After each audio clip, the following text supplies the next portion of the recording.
Hey, Captain Logos here, preacher at large, teaching the word and inspiring 3 minutes at a time. Hey, I'm still in Mark 8. And we talked about last time about this feeding of the 5,000 and how they were satisfied. Not just full, not just met their needs, but were satisfied. But then I began to read it again this morning, and there's just so much that keeps jumping out of Mark 8, right? So you have the disciples just feeding the 5,000 with Jesus.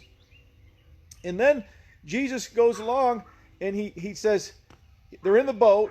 Now there's a whole bunch of things going on with bread here. Now remember, Jesus is the bread of life, right?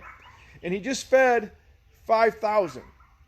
And it says that the disciples got in the boat and actually forgot to bring some bread. Interesting. But they really didn't need to bring bread because they had the bread of life with them. But nonetheless, they forgot the bread. Jesus gets in the boats and then he says, hey, be weary of the leaven of the Pharisees and of Caesar. And the disciples didn't understand what he meant. They thought he was talking about the bread again. And they're like, what?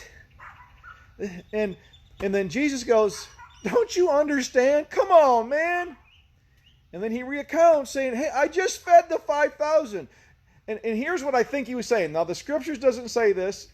He actually doesn't point out anything. He just gets upset at the disciples for not understanding. Don't you understand?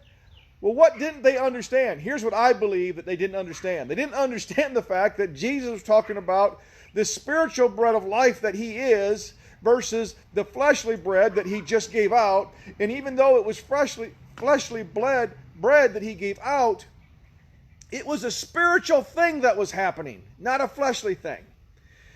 And if we go in the flesh, then we will get tripped up by the Pharisees. We'll get tripped up by the Caesars, by the leaders of this world, and by the princes and principalities in darkness. But if we go with the spiritual bread of Jesus Christ, then we won't. And oh, by the way, incidentally, there's this whole line of things, and I don't think they're just in there by happenstance. He feeds the 5,000. He asks them about the bread. He says, don't you understand? Can't you see? And what's the next thing he does in Mark chapter 8? They get out of the boat and he heals a blind man.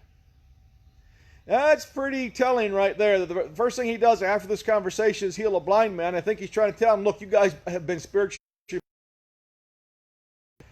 Then, incidentally, keep going.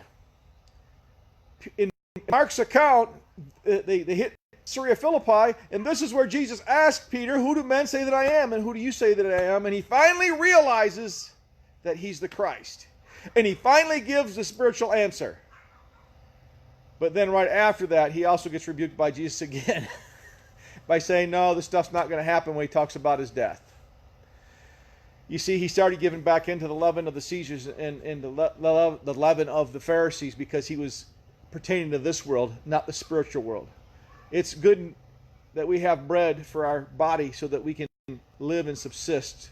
But it's so much better to have the bread of life, Jesus Christ, in our life. Now, go get your face in the Bible.